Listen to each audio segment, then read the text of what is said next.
Bismillahirrahmanirrahim. Assalamualaikum warahmatullahi wabarakatuh.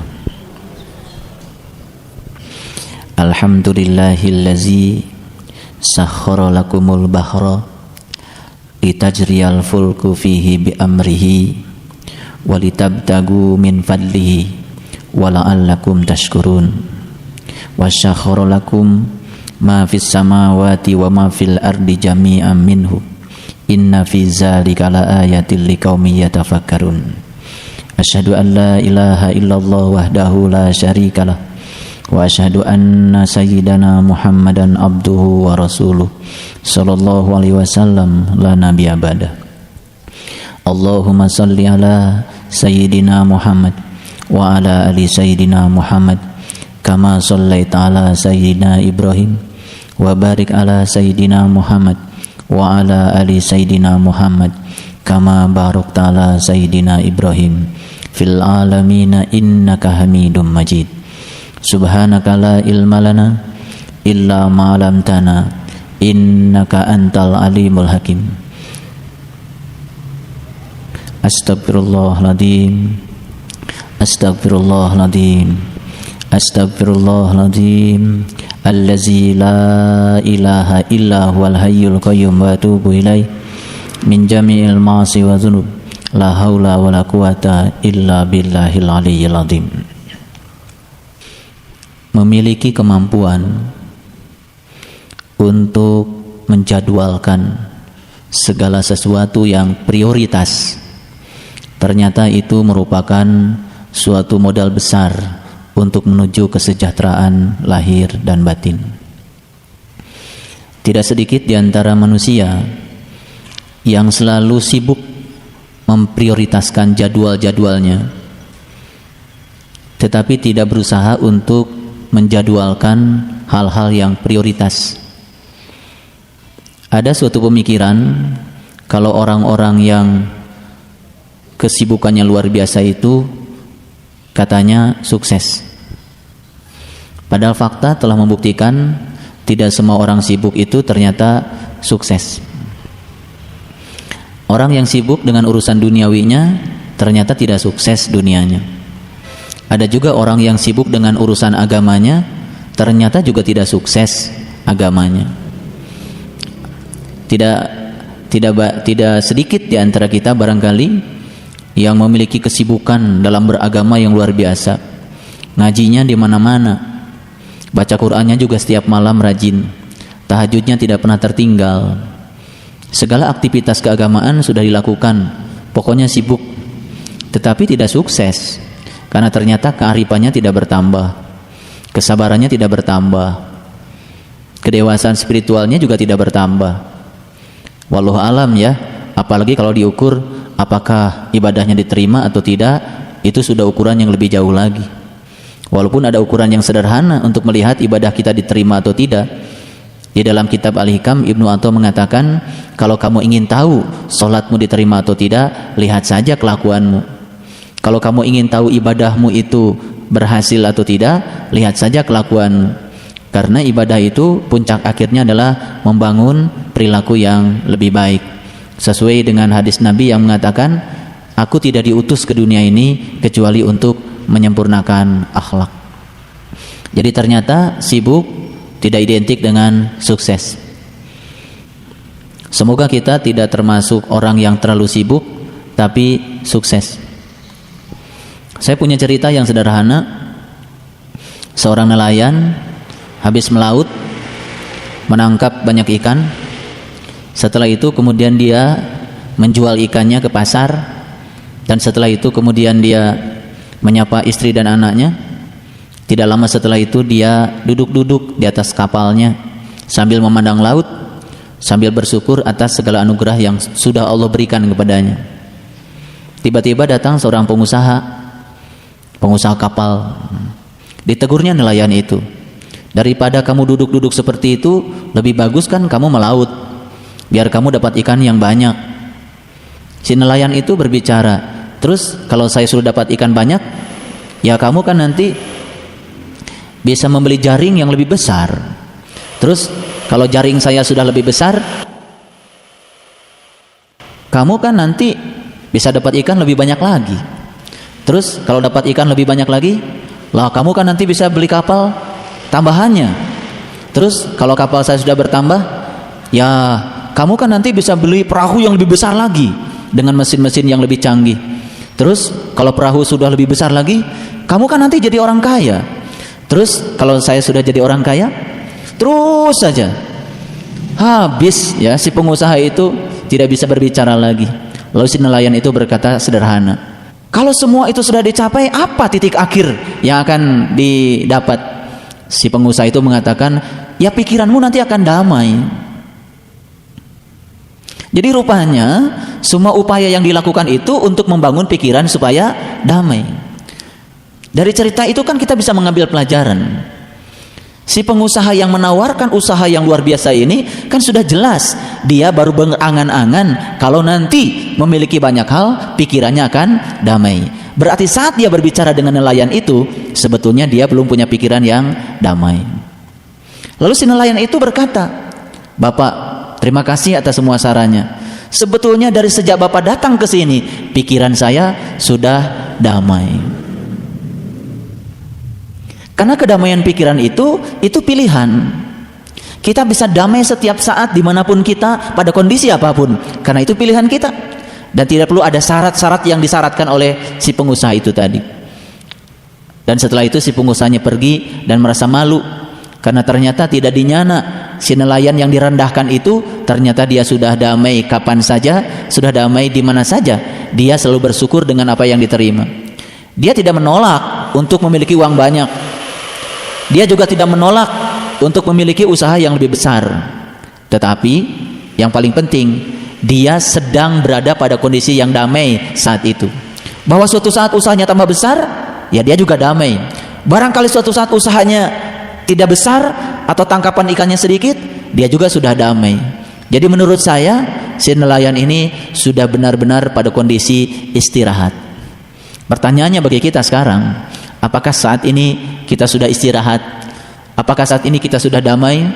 Atau kita masih terus mencari kegiatan yang menyibukkan kita, sementara kegiatan itu tidak berkontribusi apa-apa pada diri kita? Kalau hari ini kita sudah merasa damai pikiran kita, berarti kita sudah mendapatkan hadiah yang luar biasa dari Allah Subhanahu wa taala. Oleh karenanya, mari kita bersyukur pada Allah atas anugerah ini, bersama-sama memuji Dia dengan membaca hamdalah. Alhamdulillahi Rabbil Alamin.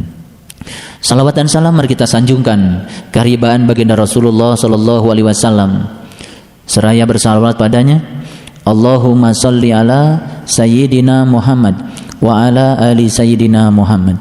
Mari kita awali kajian kita di pagi yang penuh berkah ini, bersama-sama mohon ridho dan berkah Allah, seraya membaca basmalah. Bismillahirrahmanirrahim. Di awal kajian ini saya ingin mengajak kita untuk membuka Quran surat Al-Ma'arij. Surat Al-Ma'arij itu surat yang ke-70.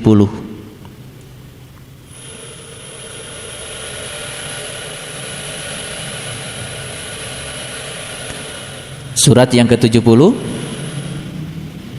Nomor suratnya saja sudah bagus ya. 70 itu 7 dan 0. Al-Ma'arij itu tempat naik. Al-Ma'arij, Al-Ma'arij, Al-Ma'arij. Nah, sering disebut Mi'raj dalam kesusastraan Arab. Jadi Al-Ma'arij itu tempat naik. Beruntunglah mereka yang telah menemukan tempat naiknya. Berarti kalau sudah menemukan tempat naiknya, dia akan terus bisa naik dari tempat itu. Kalau naik biasanya kemana? Ke tempat yang tinggi atau ke tempat yang rendah? Pasti ke tempat-tempat yang lebih tinggi. Makanya untuk naik ke tempat yang lebih tinggi perlu Al-Ma'arij, perlu tempat naik. Sedikit sekali di antara manusia yang tahu rahasia dari surat Al-Ma'arij. Saya tidak akan membahas keseluruhan surat Al-Ma'arij, tetapi saya ingin mengajak kita untuk fokus pada ayat 19 sampai ayat yang ke 35. 19 sampai 35. Semoga Allah ridho dan membukakan pikiran kita, terutama membukakan mata kalbu kita untuk melihat kebenaran di balik ayat-ayat ini. Saya akan bacakan dari awal, disilakan untuk melihatnya. Innal insana khuliqa halu'a. Sesungguhnya manusia itu memiliki sifat keluh kesah. Itu terjemahannya. Ya. Halu'a itu keluh kesah. Keluh kesah itu bahasa asingnya komplain. Mari kita canangkan oleh kita saat ini hari tanpa komplain. Jadi no complain day. Untuk apa? Dan apa manfaatnya? Saya tidak mau semua kita tiba-tiba membuat target, pokoknya mulai sekarang saya tidak akan komplain lagi. Jangan. Targetnya muluk-muluk. Jadi targetnya cukup 1 hari saja.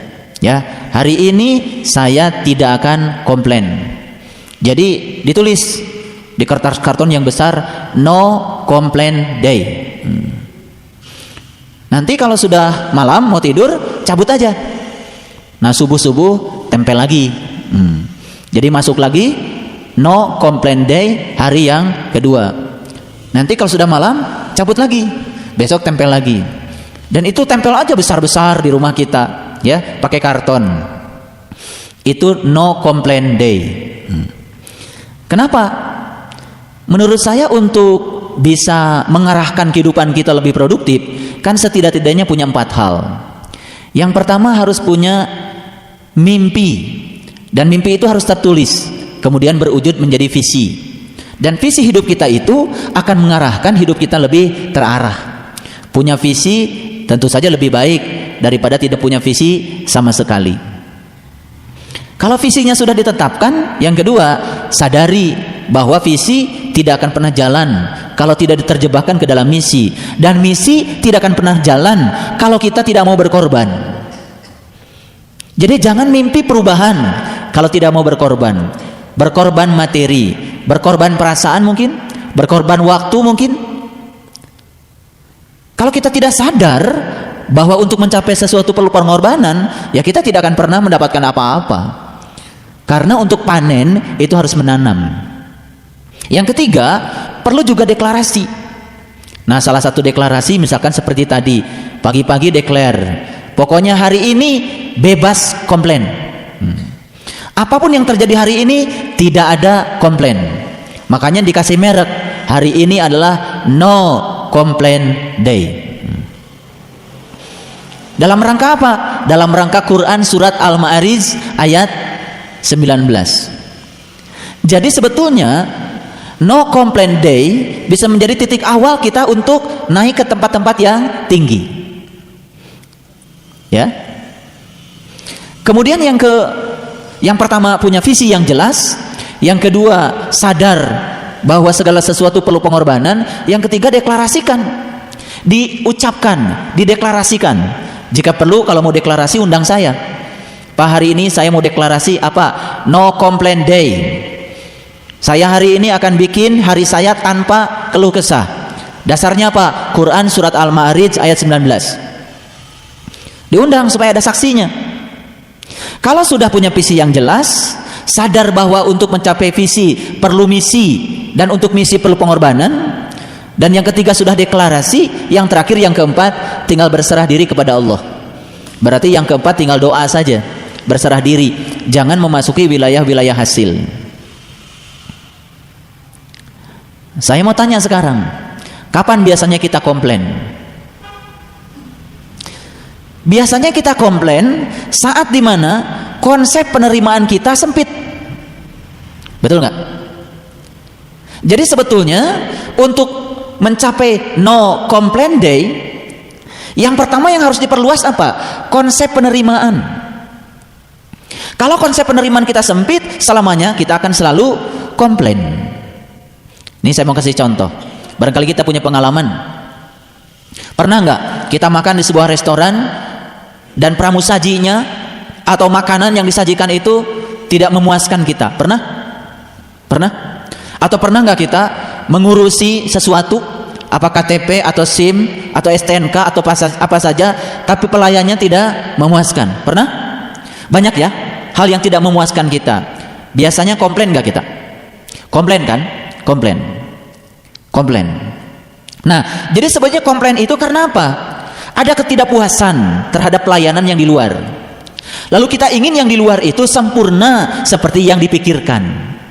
Padahal sebetulnya orang lain ketika bikin kesalahan, sebenarnya dia tidak mau bikin kesalahan, tidak mau memperlambat kita, maunya serba cepat, tapi situasi tidak memungkinkan. Sekarang saya mau tanya, mana yang lebih bagus? Mencoba untuk mengubah yang di luar agar mengikuti kita, atau mencoba untuk mengubah kita? Yang paling mudah dan cepat dilakukan adalah mengubah kita. Dengan cara apa? Memaafkan. Sekarang gini, kita pernah makan di suatu restoran, ternyata pramusajinya tidak sopan, makanannya tidak enak. Keluar dari restoran itu, cerita pertama kali pada teman, jangan makan di restoran itu, pramusajinya gak sopan, makanannya gak enak. Nanti ketemu teman yang lain, cerita lagi, terus saja cerita. Saya mau tanya, apakah restoran itu rugi karena cerita itu? Mungkin rugi karena ada beberapa pelanggan jadi tidak makan di restoran itu. Tapi yang lebih rugi lagi sebetulnya orang yang tadi, yang cerita kemana-mana tentang restoran itu tidak enak. Karena apa? Begitu dia lewat restoran itu, kesel, marah. Begitu lewat restoran itu, kesel, marah. Betul nggak? Begitu dengar kata restoran itu, kesel, marah. Orang yang dia punya restorannya itu udah nggak mikirin apa-apa, pramusajinya udah baik-baik saja. Kita yang tidak memaafkan, bertahun-tahun tidak bisa memaafkan. Siapa sesungguhnya yang dirugikan lebih besar? Diri sendiri. Jadi sebetulnya kita sering menganggap kalau kita komplain itu orang lain yang dirugikan. Tidak, sebetulnya yang paling banyak dirugikan adalah kita. Ada seorang raja punya penyakit yang luar biasa, sakit kepala tiap hari. Sudah berobat kemana-mana nggak sembuh-sembuh. Suatu saat si raja itu mengetahui ada seorang tabib yang terkenal, kemudian dipanggillah ke kerajaan. Sampai di kerajaan itu ditanya, mohon maaf tabib, saya ini sudah sakit kepala bertahun-tahun, tolong saya diobati. Si tabib cuma bilang begini, gampang kok obat sakit kepala. Apa? Tuan raja harus banyak melihat yang hijau-hijau. Betul itu. Selesai si tabib itu pergi, karena dia percaya tabib ini tabib terkenal, dia panggil semua pegawai kerajaan, tolong semua karpet ini diganti warna hijau, kaca cat hijau, internet warnanya hijau, dan semua baju kerajaan ini hijau. Ya, tidak boleh ada lipstik warna merah, lipstik pun semuanya harus hijau, as hijau. Siapa yang tidak mau nurut sama raja? Pasti semuanya akan nurut. Walaupun ada pegawai kerajaan yang komplain, apa-apa nih raja, kalau diganti semuanya hijau kan menjadi tidak ada seninya. Tapi dasar raja yang nyuruh semuanya. Ternyata raja mulai merasakan sakit kepalanya berkurang. Karena apa? Karena semuanya sudah hijau. Istri-istrinya pun tidak boleh pakai baju merah, harus hijau. Piring warna hijau, gelas warna hijau, semuanya hijau. Karena mendekati sembuh, si raja ini berterima kasih kepada siapa? Kepada si tabib itu. Dicarilah tabib itu dan diundang ke kerajaan. Sampai di situ tabibnya kaget, merasa bersalah. Kenapa? Ini kerajaan jadi nggak ada seninya, semuanya hijau. Si tabibnya lalu berbicara pada raja, saya sebetulnya ingin tanya Tuan Raja, kenapa ini semuanya kok dicat warna hijau? Raja bilang, lah itu kan saran Anda, biar sakit kepala saya sembuh, semuanya harus hijau. Saya tidak menyuruh semuanya dihijaukan, tapi saya hanya ingin Tuan Raja sering melihat yang warna hijau. Terus gimana caranya? Ya beli kacamata hijau. Kalau beli kacamata hijau dan dipakai, kan tidak perlu menghambur-hamburkan uang untuk menghijaukan kerajaan. Cukup pakai kacamata hijau. Kalau kita ingin sejuk, kan tidak perlu meminta, matahari tolong tenggelam sebentar, karena saya ingin sejuk. Ya beli kacamata hitam, dipakai kan sejuk. Yang paling penting ketika sudah sejuk, matahari sudah tenggelam, jangan terus-terus pakai kacamata hitam. Saya kalau bawa rombongan umroh, nih rombongan umroh, kadang-kadang suka aneh-aneh. Tidak tahu dari mana ilmunya, keyakinan itu. Pokoknya kalau umroh harus pakai kacamata hitam. Walaupun dari kampung udah keren deh pakai kacamata. Padahal saya tidak pernah menuliskan harus pakai kacamata. Tapi mungkin ada pelajaran dari siapa, itu keyakinan yang sudah membelenggu ke Mekah harus pakai kacamata. Walaupun sejuk di sana, tetap pakai kacamata. Ini waktu perjalanan dari Madinah menuju Mekah, itu biasanya berangkat dari Madinah jam 1 siang. Ya kalau di situ sih saya bisa mengerti pakai kacamata. Pakai kacamata semua. Udah naik bis. Biasanya kan di tengah perjalanan, itu biasanya maghrib itu di tengah perjalanan, isya di tengah perjalanan. Begitu saya lihat di bis semuanya nggak dibuka kacamatanya. Ya biar sejuk katanya. Begitu nyampe di Masjidil Haram, teriak-teriak sama saya, Bapak, kenapa ini lampunya gelap? Biasanya disalahkan siapa? Yang disalahkan lampu, yang disalahkan yang di luar. Padahal yang menggelapkan dirinya sendiri adalah kacamatanya. Jadi sebetulnya cerita inspirasi yang tadi itu luar biasa. Kenapa kita sering ingin mengubah keadaan yang di luar? Sebetulnya yang harus diubahkan yang di dalam. Kalau kita sering mengubah ke dalam, komplain itu akan berkurang. Makanya saya katakan sekali lagi, mari kita canangkan setiap hari no complain day. Biar ngikutin car free day kan gitu ya. Kita cari yang lain yang aneh-aneh.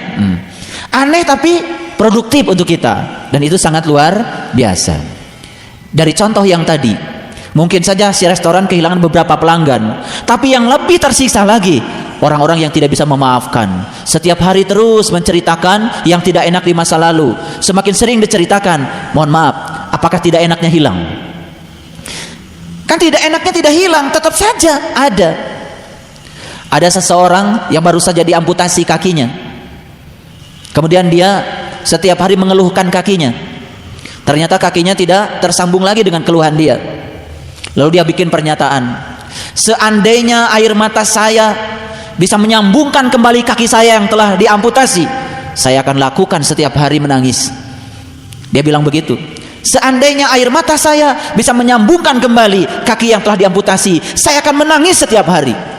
Itu pernyataan dari sekian hari betapa dia tidak nyaman dengan komplain. Betul nggak? Jadi sebetulnya komplain, keluh kesah lebih bagus dipuasakan saja. Saya perjalanan dari Jakarta menuju Bogor, alhamdulillah di Ciawi pas jam 3 itu tutup. Saya pikir tutupnya sampai jam 5 atau jam 6, biasanya 3 jam. Alhamdulillah tutupnya 8 jam. Jam 11 malam baru dibuka. Padahal acara saya diundang sebuah perusahaan untuk ngasih pelatihan motivasi jam 7.30. Jadi saya santai saja. Terus buat apa? Ada telepon, saya biarkan saja. Kalaupun telepon itu diterima, itu kan akan membuat kita menjadi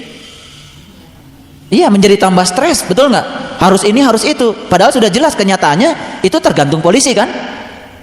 Karena ternyata bis dari arah Puncak ke Jakarta penuh. Ini kalaupun dibuka juga malah jadi berdesak-desakan, ya ditahan saja sama polisi. Ya sudah, kita nikmati saja. Ada lemper, makan lemper. Iya, ngobrol, dengarkan musik, dinikmati saja. Tidak terasa jam 11 malam ya sudah dibuka. Begitu sampai di sana biasa-biasa saja. Begitu sampai di acara, saya memberikan acara biasa saja, tidak ada yang berubah. Dan saya katakan pada mereka, ini yang terbaik dari Allah. Jadi kita tidak bisa mengatur sesuatunya sesuai dengan kehendak kita, karena rencana kita terkadang tidak selalu sama dengan rencananya Allah. Sesederhana itu, ya sesederhana itu kalau konsep penerimaan kita sudah luas. Apakah dengan berkeluh kesah kemudian mobil itu akan bisa jalan? Kan tidak. Apalagi posisi mobil saya di paling tengah. Ke pinggir susah, ke kanan susah, ke belakang mau mundur kemana, ke depan juga dihalangi mobil yang lain, di depannya juga dihalangi mobilnya Pak Polisi. Terus mau apa lagi? Ya dinikmati saja. Karena keluhan kita tidak akan pernah mengubah situasi. Betul? Setuju dengan saya? Jadi sekarang no complain day. Tidak perlu lagi ada komplain, tidak perlu lagi ada keluh kesah. Dan untuk itu memang tidak mudah, karena yang diperlukan adalah memperluas konsep penerimaan. Ya, memperluas konsep penerimaan. membuang jauh-jauh konsep penolakan, karena semua penolakan itu yang membuat kita sangat mudah sekali komplain. Oke, sekarang kita teruskan ayat yang ke-19. Innal insana khuliqa halu'a. Sesungguhnya manusia itu punya sifat komplain, punya sifat berkeluh kesah. Kita baca ayat berikutnya. Idza masahu saru zazua. Apabila ditimpa kesusahan, ia berkeluh kesah. Wa idza masahul khairu manua. Apabila ia mendapatkan kebaikan, ia suka lupa. Illal musallin, kecuali orang yang salat. Satu. Alladzina hum ala salatihim daimun. Yang kedua, salatnya itu daim. Daim itu konsisten. Salatnya itu terus saja dilakukan di situasi apapun. Nah, saya akan menjelaskan kepada ibu bapak sekalian bagaimana cara memperlebar konsep penerimaan supaya bisa memenuhi no complaint day. Satu, syaratnya apa? Harus sholat. Dua, sholatnya harus daim, harus terus menerus pada situasi apapun. Berarti tidak bisa kita terjebak oleh sholat yang musiman. Ketika enak sholat, gak enak gak sholat. Ketika sedang rineh sholat, ketika sibuk gak sholat. Ini tidak akan menghilangkan komplain. Kita tata satu-satu dulu. Satu, sholat. Dua, sholatnya daim. Tiga, walladzina fi amwalihim hakun ma'lumun. Orang-orang yang sadar bahwa dalam hartanya ada bagian tertentu buat orang lain. Itu tiga. Lisaili wal mahrum. Bagi orang miskin, bagi orang yang minta-minta, bagi orang yang tidak memiliki apa-apa. Ulangi lagi. Satu, sholat. Dua, sholatnya harus daim, terus menerus. Pak, kalau saya sholatnya terus menerus gimana dong? Apa saya bisa bekerja? Tuh, udah salah lagi. Sholat itu kan melekat artinya. Sholat itu melekatkan diri kepada Allah. Jadi ingat kepada Allahnya itu terus menerus. Itu maksudnya. Itu yang disebut dengan sholat yang daim. Yang ketiga, sadar bahwa pada harta yang ada pada kita ada bagian untuk orang lain. Bagian siapa? Bagian orang miskin, bagian orang yang minta-minta, bagian orang yang tidak mempunyai apa-apa. Yang keempat, mempercayai hari pembalasan. Pembalasan itu baik apa buruk? Baik apa buruk? Ya, pembalasan itu bisa baik, bisa buruk.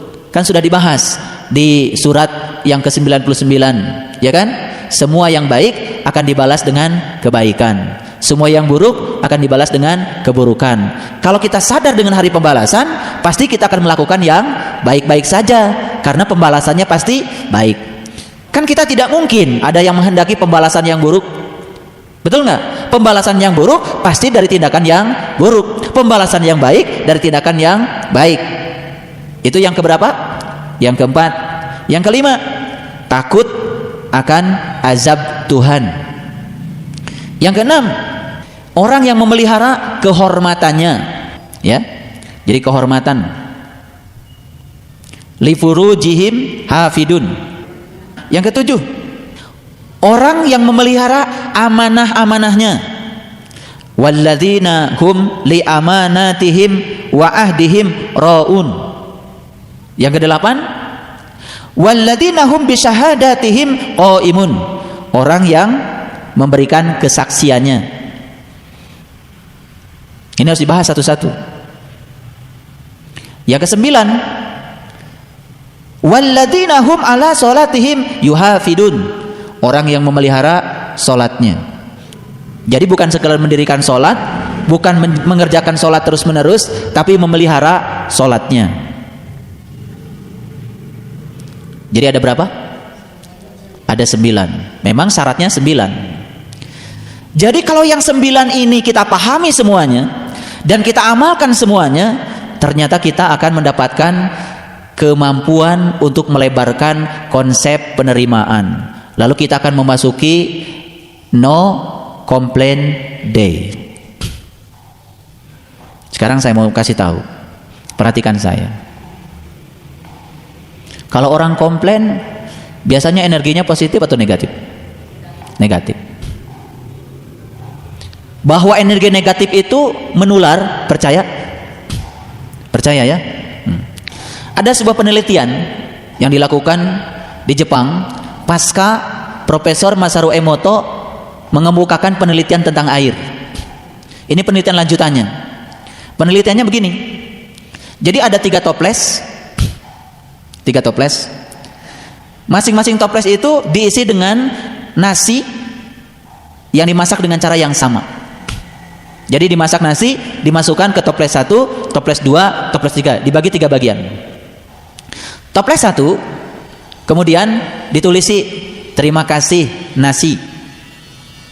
Dan itu tulisan itu ditempel di toples 1. Toples 2 kamu bodoh, ditempel di toples 2. Toples 3 tidak dikasih label apa-apa. Penelitian ini berlangsung selama 1 bulan. Jadi tugasnya setiap orang yang di rumah itu menyapa sesuai dengan tulisan itu. Jadi kalau pagi semua orang sama-sama antri, terima kasih nasi. Untuk toples yang pertama antri itu. Nah untuk toples yang kedua, kamu bodoh. Toples yang ketiga gak dilakukan tindakan apa-apa, dibiarkan. Penelitiannya berlangsung selama 1 bulan. Yang luar biasa, toples 1 ternyata si nasi itu mengalami fermentasi dan menghasilkan alkohol yang baunya itu khas. Tidak bau yang menyengat, bau yang khas. Toples 2 basi dan warnanya hitaman. Bisa diduga toples 3? Silakan diduga, ini hipotesa. Siapa yang mau berhipotesa? Toples 3 kira-kira seperti apa? Ya. Ternyata toples 3 membusuk dan basinya jauh lebih cepat dari toples yang kedua. Ini ada masalah. Menjelaskannya bagaimana? Ternyata semua peneliti itu berkumpul dan mengambil kesimpulan. Ini toples 3 ini kan yang paling tidak diperhatikan, diejek juga enggak. Kesimpulan penelitian itu ternyata yang diucapkan kata-kata positif ternyata positif. Walaupun dia membusuk, tapi terjadi fermentasi menghasilkan alkohol yang baunya khas. Yang diucapkan kata-kata yang buruk ternyata memang buruk. Yang lebih buruk lagi ini, yang dibiarkan, tidak diperhatikan, diejek pun enggak, ternyata lebih buruk daripada yang diejek. Jadi kesimpulan dari penelitian itu ternyata dicuekin itu lebih buruk daripada diejek. Jadi kalau kita sehari ini ada yang ngejek, itu masih mending itu. Itu diperhatikan.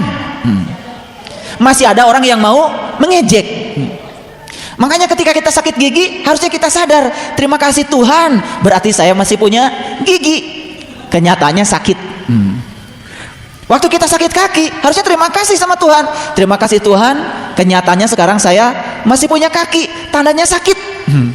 Tapi yang kita lakukan biasanya adalah komplain, pikiran-pikiran yang buruk. Betul nggak? Jadi penelitian Profesor Masaru Emoto menginspirasi penelitian lanjutan yang seperti itu. Lalu penelitian Profesor Masaru Emoto apa sebetulnya? Itu udah luar biasa. Kalau kita lihat dari planet, dari NASA, dari gambar tentang planet, satu-satunya planet yang warnanya biru apa? Bumi. Bumi ini warnanya biru kan? Kenapa warnanya biru? Karena bumi ini dibungkus 2/3 oleh air. Jadi sebetulnya bumi kita ini 2/3 air. Agama apa yang tidak menggunakan air untuk tradisi religiusnya? Hindu punya sungai Gangga, tradisinya air. Kristiani punya tradisi air Ludres, air suci. Makanya kalau dibaptis juga pakai air. Islam punya tradisi air Zam-Zam. Betul nggak? Jadi kan tradisinya sudah air. 2/3 bumi diselimuti oleh air. Kita nih pada saat berbentuk janin, menurut penelitian unsur pembangun kita 96% air. Bertumbuh kita lahir itu tinggal 85%. Tumbuh lagi lebih dewasa, apalagi yang kurang minum, tinggal 70%. Ternyata orang sekarat mau mati, itu ternyata airnya tinggal 50%. Tapi tetap saja air masih dominan kan? Orang sekarat aja airnya masih 50%. Kalau kita tidak makan berhari-hari, insya Allah masih hidup. Tapi kalau tidak minum 10 hari, mati. Karena terjadi dehidrasi. Jadi air luar biasa. Makanya bagus juga kayaknya kalau kita bikin produk sendiri, gelas mereknya Isbatul Yakin, dan di situ ada tulisan terima kasih air. Karena ternyata air itu bisa mendengar.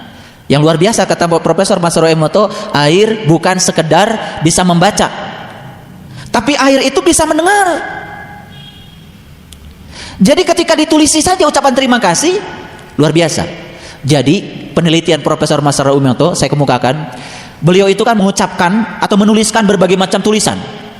Jadi sekian banyak kata-kata yang dilabelkan pada air, sekian banyak kata-kata yang disampaikan kepada air, dan sekian banyak pikiran. Dari sekian banyak penelitian beliau, ternyata yang paling indah struktur kristalnya air itu adalah terima kasih. Dari sekian banyak kata-kata yang dipakai, yang dicobakan itu, yang paling bagus dari semua kata-kata, dari ribuan kata-kata yang ditempelkan pada air, yang paling bagus struktur kristalnya, yang paling indah, ternyata terima kasih. Untuk apa saya bercerita ini? Ini dalam rangka memperluas konsep penerimaan. Jadi kalau gitu, terima kasih ini dahsyat berarti. Sekarang saya mau tanya, bukankah 85%, 75% tubuh kita air? Jadi kalau kita mengucapkan banyak terima kasih pada tubuh, itu sudah mensugesti tubuh untuk menjadi bagus kan? Ini cara hidup yang sangat murah. Sekarang saya mau nanya, punya ginjal nggak? Pernah nggak lihat data kedokteran? Berapa ribu liter dalam sehari ginjal kita menyaring air? Menyaring zat cair. Sudah tahu? Subhanallah, 1250 liter zat cair yang disaring oleh ginjal dalam sehari. 1250 liter. Itu tangki yang di rumah kita yang besar itu 1000 liter. Berarti dia harus ditambah lagi seperempatnya. Betul? Sebanyak itu yang disaring. Awas jangan mikir, kan airnya tidak sebanyak itu. Iya, tapi airnya jalan terus. Kalau dikumpulkan, yang disaring ginjal itu 1250 liter per hari. Pertanyaannya, habis kencing pernah nggak berterima kasih sama ginjal? Habis minum pernah nggak berterima kasih pada ginjal? Tidak. Hal murah kata Profesor Masaru Emoto yang tidak dilakukan banyak orang, padahal ini sangat power.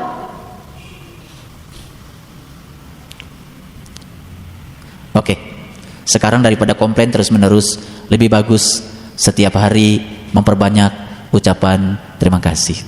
Terima kasih kaki, denganmu aku bisa berjalan. Terima kasih ginjal, sekian berat kau bekerja. Di saat kita tidur, ginjal nggak tidur, terus bekerja. Sekarang jantung kita, berapa liter yang dipompakan jantung dalam sehari? Dan berapa ribu kali jantung berdetak dalam sehari? Setelah dihitung, jantung orang normal dalam sehari dia berdetak 100.000 kali. Di saat kita tidur pun dia terus saja berdetak. Misalkan jantung permisi, mohon maaf ya, saya mau cuti dulu 2 menit. Bayangkan kalau jantungnya minta cuti 2 menit saja, apa yang terjadi? Wassalam. Yang lebih hebat lagi apa? 100.000 kali sehari. Dan dia memompakkan darah pada pembuluh darah dengan panjang pembuluh darah 100.000 kilometer dalam sehari. Jadi pembuluh darah kita kalau diputus-putus dan kemudian disusun semuanya, menurut para peneliti dalam bidang kedokteran, panjang pembuluh darah kita itu adalah 100.000 kilometer. Bayangkan dia memompakkan darah untuk bisa melalui pembuluh darah yang 100.000 kilometer itu. Ini saya kasih tahu supaya gampang membayangkannya. Jarak Jakarta Jeddah itu 10.000 kilometer. Ditempuh dengan perjalanan 10 jam. Kalau pesawat itu bergerak dengan kecepatan 1.000 kilometer per jam. Itu sudah pesawat paling canggih. 1.000 kilometer per jam. Makanya 10.000 kilo ditempuh dalam 10 jam. Gitu. Kecepatan kali waktu sama dengan jarak. Itu rumusnya gampang, fisika SD. Jadi panjang pembuluh darah kita 10 kali jarak Jakarta Jeddah. Jadi sama hampir mendekati garis tengah ya, lingkaran bumi. Betapa jantung tidak pernah lelah memompahkan darah untuk mengaliri 100.000 kilometer pembuluh darah. 100.000 kali berdetak dalam sehari. Pertanyaannya, berapa kali dalam sehari kita memegang dada kita dan berterima kasih pada jantung? Makanya banyak yang stroke. Sebetulnya kalau kita pagi-pagi bangun dari tidur, peluk jantung kita, setelah itu ucapkan terima kasih jantung. Dan ternyata ucapan terima kasih didengar oleh jantung, dirasakan oleh jantung. Karena ucapan terima kasih dari sekian ribu kata-kata, ucapan terima kasih itu yang paling dahsyat. Makanya kita iri sedikit ya. Kenapa ya? Kalau orang-orang di barat itu sangat mudah sekali mereka mengucapkan terima kasih. Dulu ada klaim katanya orang timur jauh lebih sopan daripada orang barat. Makanya orang barat selalu thanks. Apa saja mengucapkan terima kasih. Contoh yang sederhana. Ada sahabat kita yang biasa tinggal di barat. Kalau ikut mobil saya yang nyetir, selalu saja beliau mengatakan, selalu berhenti, terima kasih Bapak. Akhirnya karena sering saya mendengar itu, saya juga jadi terbiasa. Walaupun yang menyetir itu anak saya, walaupun yang nyetir itu supir yang dibayar oleh saya, setiap kali saya dibawa oleh dia dan berhenti, saya yang pertama kali mengucapkan terima kasih. Sekalipun anak saya, gitu. Sekalipun supir. Sekarang berapa banyak majikan yang ketika diantarkan menuju pada satu tujuan mengucapkan terima kasih pada supirnya? Tidak, karena dia merasa sudah membayar. Padahal ucapan terima kasih sangat menyembuhkan. Ucapan terima kasih sangat dahsyat. Luar biasa. Hanya dengan satu kata saja dibiasakan oleh kita, terima kasih, itu sudah sangat luar biasa. Barangkali kita perlu membudayakan saat pegang air, di samping kita membaca bismillah, ucapkan terima kasih sama dia. Terima kasih air, kok begitu berharga. Saat mau mandi, saya biasanya selalu menyiapkan air 1 bak kecil, dan saya mandi tidak pernah lebih dari 1 bak. Bak kecil itu mungkin hanya sekitar 5 atau 10 liter. Dan itu kemudian saya pegang-pegang, saya sapa dia. Di samping kita juga sedikit membaca doa yang diberikan leluhur kita, doa mandi sambil disapa. Dan air itu saya tidak suka pakai shower karena saya ingin berterima kasih dulu. Makanya saya di rumah semua kamar mandinya pakai bak kecil yang sekali mandi. Karena sekali itu begitu kita olah, kita ucapkan terima kasih langsung dipakai. Ternyata barangkali itu punya khasiat yang luar biasa yang tidak terasa oleh kita karena dia menenteramkan. Makanya pakai air itu jangan suar-suur gitu, mentang-mentang.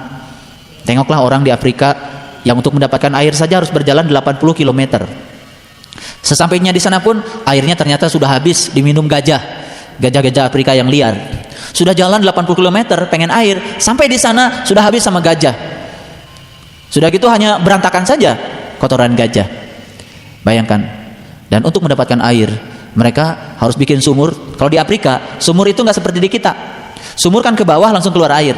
Kalau di Timur Tengah bikin sumur gini, ke bawah dulu, setelah itu cari lagi ke sana, cari lagi ke sini. Jadi di bawah itu bisa ada lorong yang panjangnya berkilo-kilometer untuk mendapatkan air.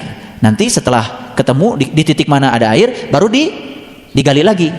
Jadi saya lihat ya proses membuat sumur di Afrika, ternyata ke bawah dulu, setelah itu berapa ribu orang untuk satu sumur yang tertimbun demi untuk mendapatkan air. Tapi kita kadang-kadang pakai air loh, subhanallah, luar biasa. Karena kita tidak pernah menghargai. Suatu saat ketika bumi ini langka dengan air bersih, baru kita merasakan betapa berharganya air. Oke, jadi ngajinya hari ini adalah no complaint day. Tidak ada lagi komplain setelah hari ini. Dan untuk membangun itu semua ternyata tidak sesederhana itu. Tidak, saya hari ini tidak akan komplain. Ternyata ada 9. Ada 9, ya. Jadi yang pertama tadi apa? Ya, sholat. Sebelum saya lanjutkan ke sini, saya mau tanya dulu. Apakah kita masih punya sifat yang digambarkan di ayat 19, 20, 21? Masih suka komplain, berkeluh kesah, betul? Apabila ditimpa yang gak enak, suka protes. Kalau ditimpa yang enak, gak hep-hep. Masih? Berarti kalau masih, perlu dibahas yang 9 ini. Karena yang 9 ini akan membebaskan kita. Gitu. Jadi sebetulnya intinya adalah konsep penerimaan. Konsep penerimaan. Seberat apapun masalah kita, kalau kita memulai dengan menerima dulu, makanya jalan untuk memperbaikinya lebih mudah ketimbang kita tidak menerimanya. Ada sebuah perusahaan bis. Bisnya bis lama, remnya sudah pada blong, catnya sudah pada melotok, AC-nya udah pada mati. Ada yang penasaran, melakukan penelitian. Yang diwawancarai itu hanya 2 orang supir di perusahaan yang sama. Supir yang pertama ditanya, "Bapak sudah berapa lama kerja di sini?" "Wah, sudah lama, Pak." "Bagaimana, Bapak, pendapat Bapak tentang perusahaan ini?" "Wah, perusahaan ini tidak peduli sama karyawan, Pak." "Terus lihat saja, bisnya udah butut-butut kayak gini, remnya blong aja dibiarin. Terus apa lagi? AC mati aja, Pak, dibiarkan. Terus saja dia ngoceh. Tidak ada satu kata pun yang baik." Tapi yang kedua, supir yang sama di perusahaan yang sama, supir yang berbeda di perusahaan yang sama, ditanya, "Bagaimana pandangan Bapak dengan perusahaan ini?" "Alhamdulillah, Pak, anak istri saya bisa makan karena saya kerja di sini. Mungkin kalau saya tidak kerja di sini, nggak tahu deh nasib saya seperti apa." "Perusahaan ini gimana menurut Bapak?" "Menurut saya sih perusahaan ini luar biasa, Pak. Di saat perusahaan lain sudah pada bangkrut, perusahaan ini masih tetap saja berdiri, dipertahankan." Terus saja dia berpikir yang positif. Orang yang berbeda di perusahaan yang sama ternyata beda. Yang ini positif, yang ini negatif. Ternyata yang positif ini hidupnya lebih santai, tidak banyak komplain, tidak banyak protes, menerima. Tapi menerima bukan berarti kita berserah kepada kenyataan. Tidak. Menerima dulu yang paling utama. Setelah itu baru memperbaiki. Jalan untuk memperbaiki jauh lebih mudah kalau kita memulai dengan konsep penerimaan. Biasanya kalau kita dalam hidup ini kan terkadang sulit ya. Ada orang yang mau menolong saja terkadang kita masih berdebat. Ini ada cerita, ada orang buta masuk ke dalam sumur. Kasihan ya, udah buta masuk ke sumur lagi. Begitu masuk ke sumur pelung gitu, ada yang lewat. Karena dia teriak-teriak, ya udah ditolong. Ambilkan tali, kemudian diulurkan talinya ke bawah. Pikirannya sih yang menolong, kalau tali sudah di bawah, ya sudah, dia tinggal pegang ke tali, ditarik ke atas. Sesederhana itu tadinya pikiran orang yang menolong. Ternyata enggak. Begitu mau ditolong, "Siapa kamu?" "Saya mau menolong Bapak." "Ah, takut bermuatan." "Ikhlas nggak kamu nolong saya?" "Nanti kalau saya ditolong sama kamu, kamu mau minta bayaran nggak sama saya?" "Tolong ya dijelaskan, siapa yang bikin sumur ini?" "Tanggal berapa, tahun berapa, berapa dalam?" "Udah mau mati masih debat." Dasar orang buta. Ini mungkin bukan kenyataan ya. Ini sedang cerita kita. Sudah buta ditolong masih debat lagi. Kadang-kadang saya juga sering menghadapi kenyataan begitu. Mau diajarkan ilmu pembuta mata kolbu, mau dibawa ke alam yang terang benderang, tapi aduh susahnya setengah mati. Tapi saya cuma punya prinsip gini, saya jadi matahari saja, Matahari juga terus memberi, tidak pernah mengeluh. Makanya kenapa semua tanaman menuju matahari? Cuma satu alasan, karena matahari kalau memberi gak pernah mengeluh, melayani terus. Nih saya kasih tahu untuk yang muda-muda yang cari uangnya masih susah. Selama kita berorientasi mencari uang, pasti kita akan melakukan tindakan bagaimanapun untuk memenuhi agar kita mendapatkan uang. Sekarang lupakan uang. Peribahasa yang mengatakan waktu adalah uang, menurut saya harus ditiadakan. Capek kita. Dirubah sekarang. Saya ingin memberikan pelayanan yang terbaik. Saya ingin bermanfaat bagi banyak orang. Itu saja dilakukan. Insya Allah kita akan dikejar uang. Jadi tidak usah mengejar uang. Lakukan pelayanan yang terbaik, pasti semua akan berpusat pada kita. Sekarang sekali lagi, tanaman apa di bumi yang tidak menghadap matahari? Nggak ada. Semua menghadap dia. Kenapa semua menghadap dia? Kenapa semua menyenangkan dia? Cuma satu alasan, karena dia memberi dan terus memberi. Ternyata hukum memberi pasti menerima, karena matahari memberi tanpa minta balasan, memberi tanpa keinginan, memberi dan terus memberi tanpa pilih kasih. Maka semua pohon menghadap dia. Saya ingin kasih tahu, kalau kita membuat pelayanan pada siapapun, semua orang pasti akan menghadap kita. Semua rezeki akan berpihak pada kita. Semua kebaikan akan menuju kita. Rumusnya cuma satu. Ini harus dibaca berulang-ulang setiap hari. Ini doanya dari saya. Di mana hati berada, di situ harta terletak. Ulangi lagi. Di mana hati berada, di situ harta terletak. Ayo kita ucapkan sama-sama. Di mana hati berada, di situ harta terletak. Ulangi lagi. Di mana hati berada, di situ harta terletak. Ngerti maksud saya? Saya tidak berbicara harta dunia saja, berbicara dua-duanya. Harta jasmani, harta ruhani. Dan ternyata harta bergantung pada kehadiran hati. Ini saya kasih tahu. Ada yang tanya sama saya, Bapak, kok Bapak baru saja dari sini, ke sini, ke sini, ke sini, ke sini, kok nggak ada lelahnya? Saya bilang, sebetulnya saya kelihatan oleh kamu bekerja.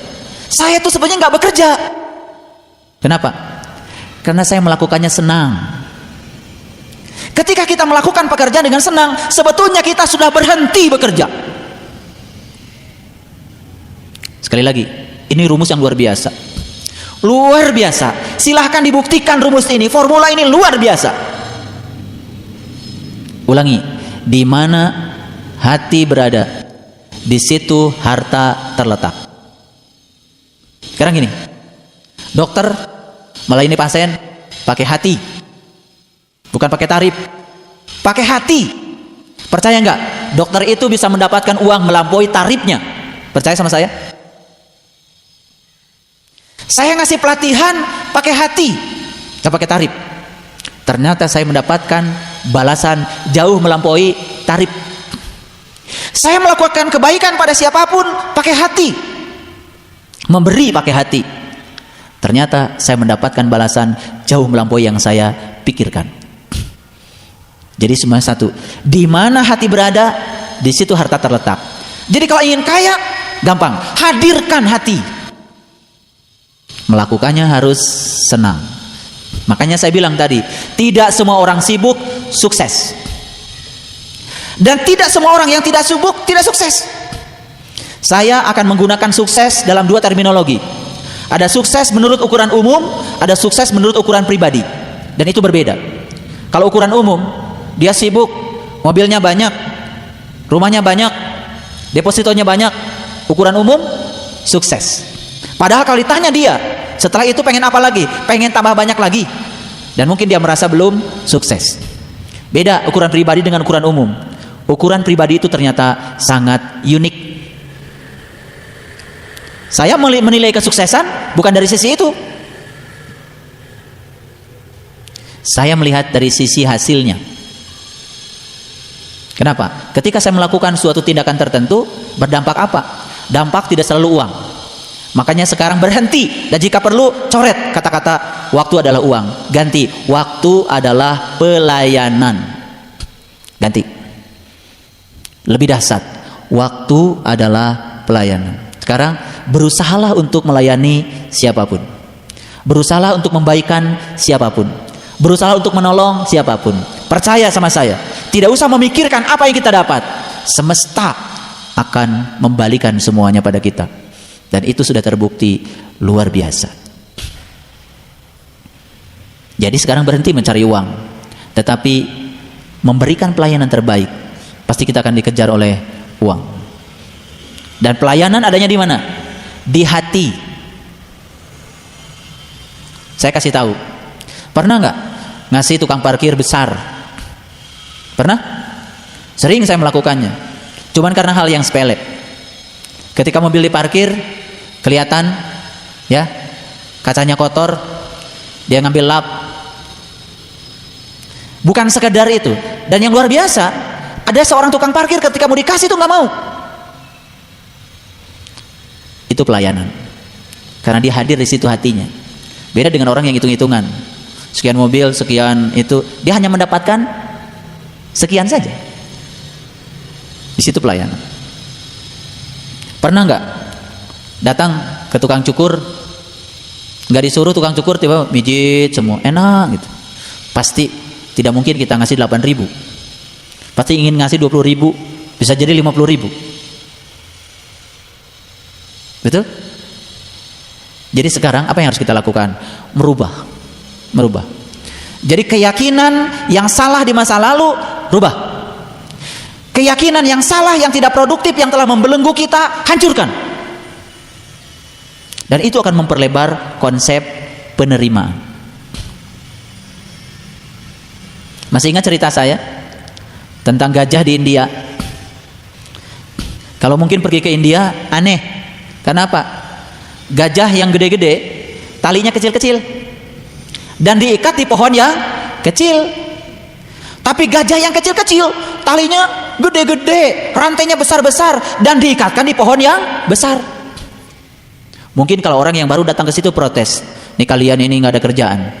Yang kecil diikatnya dengan rantai yang besar. Gajah yang besar diikat dengan tali yang kecil, tapi tidak pernah kabur. Ternyata resepnya cuma satu. Gajah yang besar waktu kecil di rantai besar, dan dia pernah mau kabur berkali-kali, gak sukses. Lalu terbentuk di sini keyakinan di dalam pikiran gajah, kalau di kaki aku ada tali, jangan berpikir kabur, karena pasti tidak akan bisa lepas. Jadi ada keyakinan yang membelenggu dia, yang dibangun oleh kebiasaan, dan itu membelenggu pikiran. Jadi yang namanya kuburan di Quran bukan sekedar fisik. Keluar dari kuburan yang fisik ini mudah sekali, tapi keluar dari belenggu yang non fisik, yaitu belenggu pikiran. Ternyata itu yang telah menawan banyak orang di kehidupan masa lalunya, lalu dia sulit untuk berubah. Rezekinya gitu saja, cara berpikirnya gitu saja, cara bergaulnya begitu saja, cara merespon masalah gitu-gitu saja, tidak ada yang berubah. Kenapa? Ada keyakinan yang salah yang membelenggu, tapi kita tidak pernah periksa itu. Jadi kenapa si gajah yang besar tadi tidak kabur, berputar-putar saja di pohon yang kecil? Karena dia sudah berhasil dibelenggu. Dan waktu kecil dia tetap saja di rantai yang besar, pernah meronta mau kabur. Dan ternyata cuman menempelkan tali di kaki, si gajah sudah mengatakan pada dirinya, aku tidak mungkin bisa lepas dari sini. Jadi kalau manusia dibelenggu oleh kebiasaan-kebiasaan yang diyakini padahal itu salah, apa bedanya dia dengan gajah? Cuma gede badannya doang. Makanya gajah, lihat, gajah itu badannya gede tapi matanya sipit. Karena gajah itu memang lambang dari orang yang sedang dikendalikan oleh keinginan. Makanya ada Quran surat gajah, surat Al-Fil. Dan tentara gajah ini itu yang mau menghancurkan Ka'bah. Ngerti maksudnya? Kasihan deh lo. Kagak ngerti dari dulu. Tentara gajah menghancurkan Ka'bah. Ya Allah, Ka'bah yang itu seandainya ditubruk sama gajah, tembok lagi, gak ada masalah. Tapi Baitullah yang ada bersamamu, yang dikotori setiap saat oleh kotoran-kotoran gajah, itu yang sulit dibersihkan, itu yang sulit dibangun kembali. Dari mana gajah itu muncul? Gajah itu besar tubuhnya, sempit matanya, besar keinginannya, tapi sempit sudut pandangnya. Itulah gajah dalam dimensi yang lain. Kahayang gede, eueuh. Dia yakin kalau hidup itu tidak mungkin membatasi, karena kebutuhan akan hidup tak terbatas. Sama seperti kita, kebutuhan uang kita tanpa batas. Karena kebutuhan masuk aya wae. Kalau kebutuhan tanpa batas, berarti kita harus berpikir uang tanpa batas. Apa yang terjadi? Kita sering dibelenggu seperti gajah yang dibelenggu kakinya. Hidup saya kan gaji saya. Dia sangat percaya kalau hidup adalah gaji. Yang terjadi apa? Ketika gajian, masukkan di amplop. Sudah, puasa aja. Karena kita sudah membatasi pikiran kita dengan amplop. Saya bukan mengajarkan boros. Saya tidak pernah mau mengomentari orang boros. Tapi boros hanya bisa diatasi dengan berlimpahnya materi. Mengatasi boros dengan mengajarkan tidak boros tidak akan pernah selesai. Karena kebutuhan itu ada-ada saja. Tapi yang harus kita pikirkan sekarang adalah perubahan pola pikir, berkelimpahan materi. Buat apa terus menerus membagi-bagikan uang yang tidak cukup? Kan lebih bagus berpikir lebih banyak dari itu. Tapi pas-pasan. Pas ada kebutuhan, pas ada duitnya. Itu harus dimulai dari pola pikir yang benar. Saya ingin membuka semuanya. Karena apa? Banyak yang kemudian takut dipecat dari perusahaan karena dia percaya kalau hidupnya adalah perusahaan. Subhanallah. Sampai mengorbankan kedamaian pikiran, kesehatan demi untuk uang. Masya Allah. Gak usah takut. Kalau kita dipecat dari satu pekerjaan, Allah akan memberikan pekerjaan yang lainnya lebih bagus. Kenapa kita tidak percaya? Tapi kita sudah dibelenggu oleh apa? Oleh keyakinan masa lalu yang salah. Hidup saya adalah gaji. Subhanallah. Maka kita cemas, takut gaji tidak cukup 1 bulan. Buat apa cemas dengan gaji tidak cukup 1 bulan? Lebih bagus kita puasakan cemas. Kita bekerja dan berpikir dengan pikiran yang baru. Setiap kita mau dan benar-benar mau, Allah akan menggunakan semesta ini berpadu untuk merealisasikan apa yang kita mau. Cuman kita kadang-kadang selalu saja udah dengar ceramah saya masih gamang, masih cemas. Dengarkan CD saya yang episode 93. Di situ saya cerita bagaimana cemas itu telah merusak kita. Kecemasan akan kemalangan lebih menyiksa ketimbang saat kemalangan itu datang. Ketika datang mah biasa aja. Justru cemasnya yang telah menyiksa. Memproduksi hormon-hormon kortisol yang tidak produktif. Untuk senyum aja berat. Lihat orang cemas, senyum aja berat. Untuk berbagi saja berat. Kenapa? Kalau dibagikan takut besok tidak cukup. Itu orang yang berpikirnya keliru. Kalau ada yang perlu dibantu dan dibagi hari ini, bagikan dan besok datang. Saya eksperimen kecil saja. Tamu saya di rumah saya nggak pernah berhenti dan makanannya sudah saja terus. Tapi selalu saja ada proses daur ulang. Lebih cepat kita keluarkan, lebih cepat makanan baru datang. Sehingga tidak pernah ada yang basi. Bayangkan kalau kita tahan karena takut besok nggak makan, basi kan? Udah basi nggak kemakan, yang baru nggak datang. Keyakinan yang membelenggu harus dibongkar.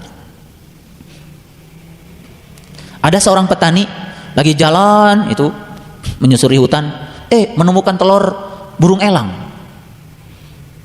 Banyak lagi telurnya. Dasar petaninya ini merasa itu harta karun, diambil telurnya. Karena dia ingat kalau dia di rumah sedang punya ayam yang sedang mengerami telur ayam. Udah diambil telur elang itu, masukkan saja situ sambil bicara, titip ya, yam. Kata ayam, yes. Udah dirami. Ternyata beberapa minggu setelah itu menetas. Begitu menetas si anak elang, yang pertama dilihat kan ibunya. Makan dengan cara seperti itu, betul nggak? Jalan dengan seperti itu, gak pernah kelihatan terbang. Matuk-matuknya kayak gitu, ya sudah. Akhirnya si elang itu jadi ayam. Dia tumbuh walaupun beda dengan anak ayam yang lain, ya sudah. Dia bergaul seperti ayam karena dia tahu kalau dirinya ayam. Suatu saat ketika dewasa lagi main sama elang yang lainnya, menenggak ke langit, ada burung elang, wah sedang terbang tinggi. Ini teman elang yang satu bilang, itu burung apa? Nah itu rajanya burung katanya. Kalau kita, oh kita mah tetap aja ayam. Jadi sampai mati itu elang tetap saja mati sebagai ayam. Kita dikasih satu mulut dua tangan. Kalau Tuhan ngasih dua mulut satu tangan, kalau ada yang kelaparan salah Tuhan. Satu mulut dua tangan, artinya masa tidak cukup dua tangan untuk ngasih makan satu mulut? Kalau masih kelaparan tuh ada yang salah. Salaman kita nggak ikhlas. Coba salaman tuh yang mantap, tek itu, biar nyambung. Salaman cuman yang ikhlas. Jadi di situ ada transfer energi di situ. Di situ ada hubungan yang tidak bisa diukur lagi dengan ada energi apa saya tidak mengerti. Yang jelas ada kerinduan. Saya tanya, kenapa ibu itu kerja berat dari pagi sampai sore? Oh, ini tuntutan hidup. Tuntutan hidup. Memang kapan hidup pernah menuntut ibu?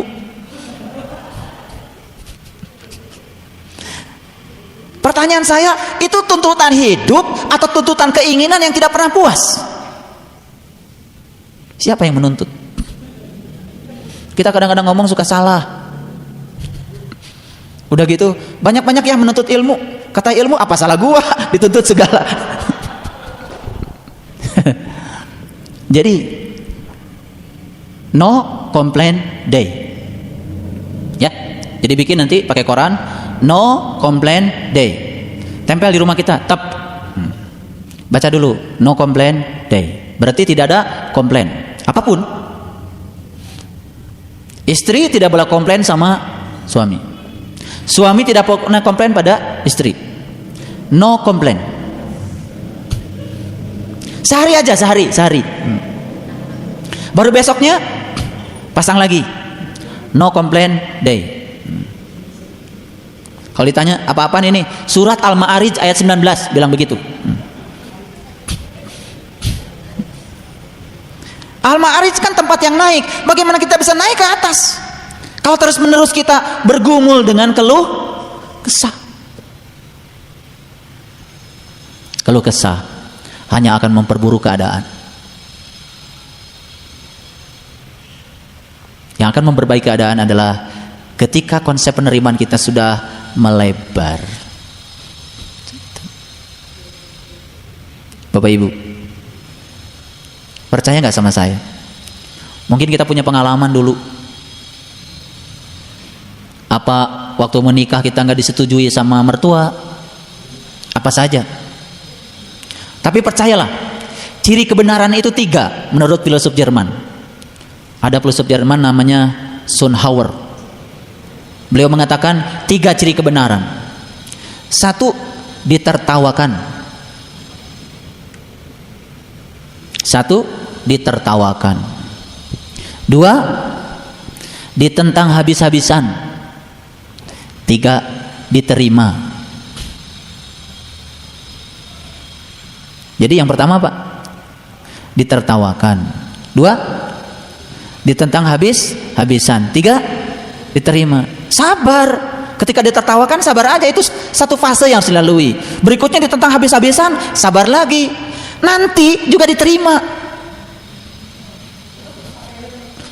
Iya. Nih saya kasih tahu. Barangkali ada cerita tentang seseorang yang tidak diterima sebagai calon mantu sama mertuanya. Sabar aja. Itu cirinya akan jadi keluarga yang benar itu. Iya. Biasanya ditertawakan. Masa mobil aja nggak punya? Masa kesini aja jalan kaki? Itu ciri bakal bener nih. Teruskan. Nih pengumuman buat semuanya. Kalau ada mentertawakan kita, itu cirinya mau bener itu. Kalau ada yang menentang habis-habisan, itu cirinya mau bener. Makanya saya nggak heran, filosof Jerman ini sudah nancap di pikiran saya sejak dari lama. Banyak yang mentertawakan saya, jalan aja. Jamak yang menentang saya habis-habisan, jalan saja. Suatu saat pasti diterima. Kalau itu kebenaran. Kalau gitu ciri yang gak benar apa? Diterima dulu. Setelah itu tentang habis-habisan. Ujungnya apa? Ditertawakan. Ya, ciri yang nggak benar begitu. Jadi kalau tiba-tiba diterima, hati-hati, itu ciri nggak benar itu. Ya, baru pacaran seminggu udah minta nikah, hati-hati itu. Langsung diterima, berikutnya apa? Pasti ditentang habis-habisan, berikutnya ditertawakan. Tapi kalau dimulai dengan ditertawakan, itu ciri benar. Sabar, Pak, saya mengajarkan ini rasanya menurut saya benar, udah jalan aja. Gimana? Ditertawakan Pak, bagus. Saya ditantang habis-habisan, yes. Itu fase kebenaran. Siapa yang tidak mentertawakan Nabi Muhammad? Siapa yang tidak menentang Nabi Muhammad habis-habisan? Sekarang saya mau tanya, kalau Bapak Ibu hidup dengan Nabi Muhammad sejaman waktu itu, jangan-jangan kita pun masuk orang yang menentangnya. Bayangkan kita hidup sejaman dengan Nabi waktu itu. Saat Nabi bilang A, B, C, D, mungkin saja kita mentertawakannya. Betul nggak? Untung saja kita tidak ikut sejaman dengan waktu itu, lalu kita mentertawakan yang lain. Yang kedua, menentang habis-habisan bisa, tapi ujungnya kan menerima. Cerita tentang orang-orang kafir Quraisy yang menerima Nabi kan luar biasa. Ceritanya selalu begitu kan, mentertawakan, menentang habis-habisan, dan ujungnya menerima. Ini pengumuman buat semua. Baru mulai usaha, misalkan gini, ditertawakan, dagang cireng, misalkan gitu. Itu ciri usahanya mau maju. Kalau saya mau bikin penelitian dengan orang-orang hebat, saya sudah bicara dengan banyak orang-orang hebat di banyak perusahaan, karena saya sering ngasih motivasi di situ. Ternyata luar biasa. Ini fase ini mereka dapati, ditertawakan, ditentang habis-habisan, tapi ujungnya diterima. Jadi sabar. Saya mau tanya, kapan kita diterima? Saat mereka sudah melihat sisi-sisi baik dan positif dari yang kita lakukan. Situ. Jadi sabar aja. Pak, saya ditentang keluarga. Pergauli mereka dengan cara yang baik. Tidak usah kita komplain. Ya, kan sudah saya sampaikan ayatnya. Wa qolal insanu malaha. Di Quran kan dikatakan, aduh Gusti mah kieu-kieu teuing. Wa qolal insanu malaha. Idza zulzilatil ardu zilzalaha, aku goncangkan kamu. Wa akhrajatil ardu asqalaha, sampai semua beban dalam dirimu itu keluar semua. Wa qolal insanu malaha, tapi manusia kebanyakan mengatakan, aduh kieu-kieu teuing. Wa qolal insan malaha. Udah, berhenti. No complain day. Tidak ada komplain. Sekarang saya mau kasih tahu. Percaya nggak? Semua orang selalu mengatakan kalau ingin sukses itu selalu harus berpikir positif. Selalu semuanya harus positif. Percaya nggak? Percaya nggak? Itu juga keyakinan yang salah. Ternyata tidak semua yang positif membuat sukses, dan tidak semua yang negatif juga membuat tidak sukses. Mohon maaf. Ada seorang pelawak, badannya sih ganteng enggak, tinggi enggak, langsing enggak. Kalau dilihat dari sisi negatif, itu kan negatif semua. Tapi sukses. Tergantung konsep penerimaan dia pada dirinya. Ketika dia dilecehkan orang, ketawa-ketawa aja. Ketika dilecehkan orang, dia menerima dengan utuh. Sukses. Jadi, saya cuma ingin katakan, ketika ada yang negatif pada diri kita, jangan buru-buru itu dianggap penghalang kesuksesan. Bisa jadi yang negatif bisa menjadi memajukan kesuksesan. Bagi saya, sukses tidak selalu harus positif, karena sukses tergantung pada konsep penerimaan akan diri sendiri. Justru ketika dia menerima seutuhnya tentang kekurangan dirinya, mohon maaf, ada orang yang giginya nongol misalkan, tapi dia utuh menerimanya, sukses dengan nongol giginya. Karena ketika dihina oleh orang lain mau ketawa-ketawa makin nongol. Betul nggak? Jadi menurut saya kunci sukses cuma satu, konsep penerimaan. Bukan soal positif atau negatif, bukan. Ada orang bekerja lambat, tapi dia sadar dengan kelambatannya, lalu dia mencari prioritas apa yang bisa dikerjakan. Bisa sukses kok. Ada orang yang bekerja selalu terburu-buru, malah itu tidak sukses. Cepat dengan terburu-buru itu beda. Kita memang harus bekerja cepat, tetapi bekerja cepat juga belum tentu sukses, apalagi terburu-buru. Betul nggak? Makanya jangan memprioritaskan jadwal, tapi jadwalkan yang prioritas. Oleh karena itu, menurut saya, yang paling utama yang harus kita lakukan apa? Belajar memilih mana yang bermanfaat. Belajar memilih mana yang memiliki nilai tambah. Lakukan itu, dan itu harus menjadi prioritas. Jangan memprioritaskan jadwal. Mohon maaf, banyak nggak orang jadwalnya sibuk gitu, tapi nggak ada hasilnya? Ada?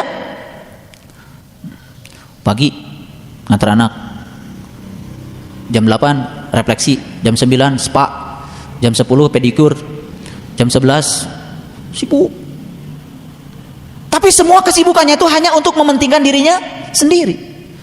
Padahal kita tahu, kita hidup dengan apa yang kita dapat. Yes, tetapi kita bahagia dengan apa yang kita berikan. Kenapa kita selalu berfokus dan terjebak untuk mementingkan diri sendiri?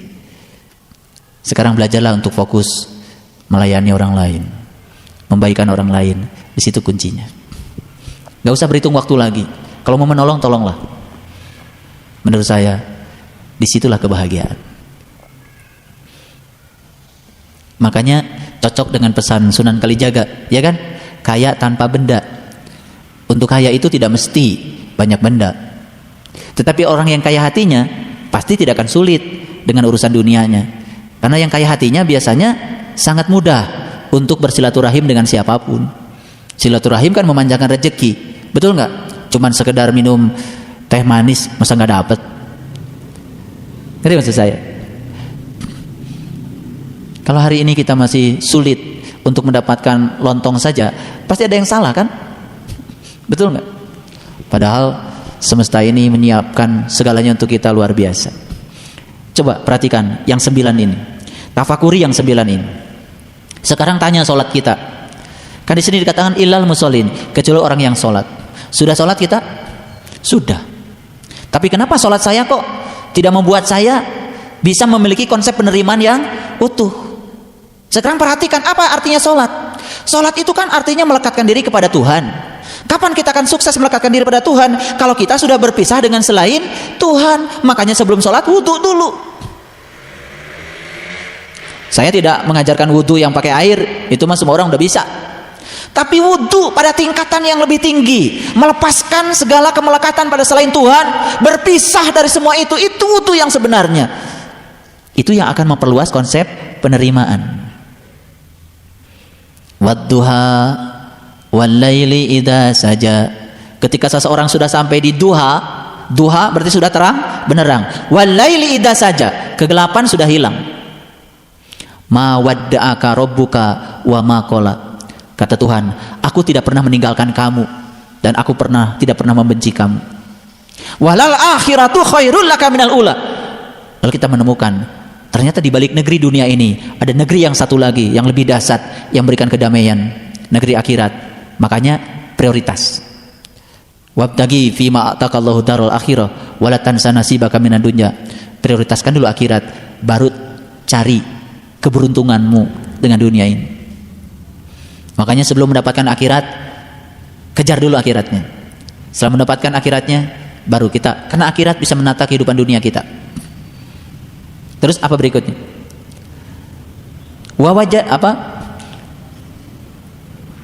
Wadduha wal-laili idza saja ma waddaka rabbuka wa ma qala walal akhiratu khairul laka minal ula wala saufa yu'tika rabbuka fatardo. Tardo, ridho. Kalau sudah sampai di titik itu, kamu akan merasa puas dengan Allah, merasa puas dengan kehidupan. Fa amal yati ma fala takhar. Dulu kamu suka menghardik yatim kamu.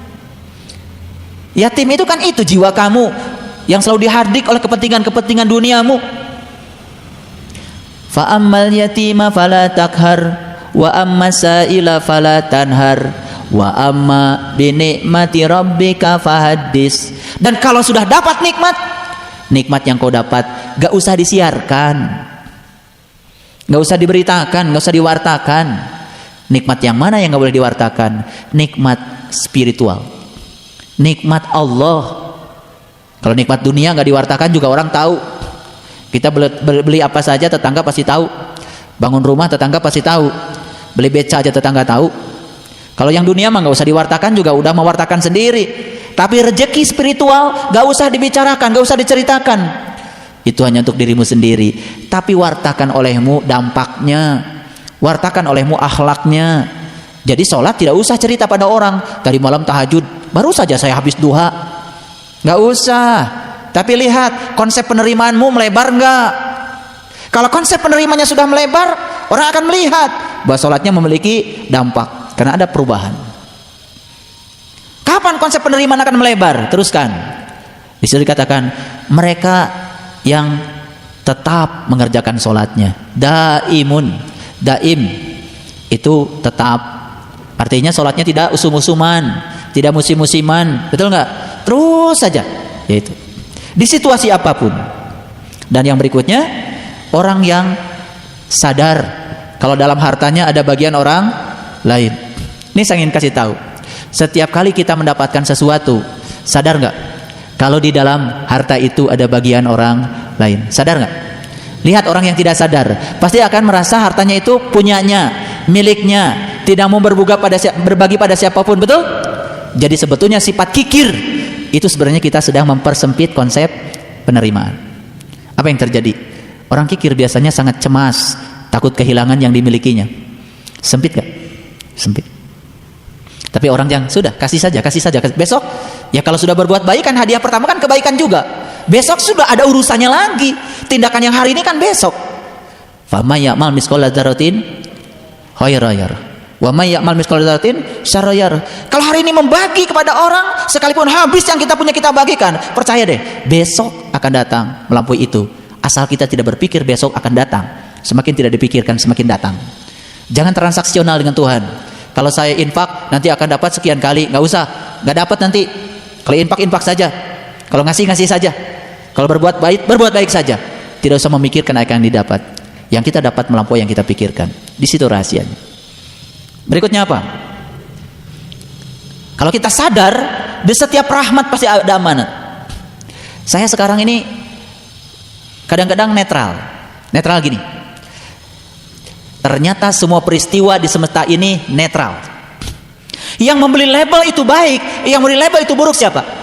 Pikiran. Tolong perhatikan. Kan kita suka bilang begini. Dia itu jelek. Betul? Dia itu kurang ajar. Padahal semua peristiwa yang terjadi itu awalnya netral. Siapa yang memberi label positif dan negatif? Kita. Jadi sebetulnya ada nggak peristiwa negatif? Nggak ada. Ada nggak peristiwa positif? Nggak ada, karena semua peristiwa itu netral. Yang memberi label kita. Kalau gitu, ada nggak anak tidak baik? Ada nggak anak baik? Nggak ada, semuanya netral. Ada nggak suami baik? Ada suami tidak baik? Nggak ada, semuanya netral. Diberi label oleh siapa? Yang melabelinya. Makanya label itu akan lahir tergantung program di pikiran kita. Kalau kita punya program, siapa saja yang menjelek-jelekan ibu saya, berhadapan dengan saya, itu program di pikirannya begitu. Begitu ada yang menjelek-jelekan ibunya, dia langsung serang. Akibatnya dia masuk kantor polisi. Tapi yang punya program yang lain di kepalanya, siapa saja yang menjelekkan ibu saya percaya dia sedang dipakai oleh Allah untuk membesarkan ibu saya. Saya akan peluk ibu saya dan saya katakan, ibu jangan dilawan, karena dia sedang dipakai oleh Allah untuk membesarkan ibu. Programnya kan lain di sini. Jadi software kita banyak yang out of date, harus di-upgrade. Tidak ada satu perusahaan pun di dunia yang bisa mengupgrade keyakinan-keyakinan yang salah, kecuali para mursyid yang diutus Tuhan ke dunia untuk menyelamatkan pikiran-pikiran yang keliru. Makanya kenapa saat Rasulullah datang ke semesta ini, mereka begitu bahagia sambil menabuh rebana, sambil nyanyi, Tola'al badru alaina min saniyatil wada wajaba syukru alaina mada'a lillahida. Telah datang seorang utusan Tuhan, dia akan mencerahkan kita. Ayo kita bersyukur. Gitu.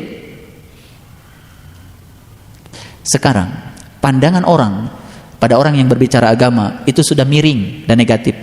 Karena agama dianggap aturan-aturan ketat yang membelenggu manusia. Lalu orang menjadi bosan dengan aturan-aturan itu. Kebebasan berpikir tidak ada lagi. Karena agama dianggap suatu pembatasan. Kalau agama itu adalah suatu rule of the game untuk mengatur agar manusia sejahtera lahir batin. Di situ letak. Terasa? Sudah mulai melebar konsep penerimanya? Iya. Jadi sebetulnya ketika kita mendapatkan apa saja, di balik rahmat pasti ada amanat. Dan saya percaya selalu begitu. Saya setiap kali dapat uang berapapun, selalu saja tiba-tiba setelah dapat uang ada ini, ada itu, dan ternyata yang perlu dibantu tuh didatangkan oleh Allah. Luar biasa. Ternyata luar biasa. Makanya manusia itu bukan human having, tapi manusia itu adalah human being. Manusia itu bukan makhluk yang memiliki apa, tapi manusia itu makhluk yang harus menjadi siapa. Ngerti? Bukan human having, tapi human being.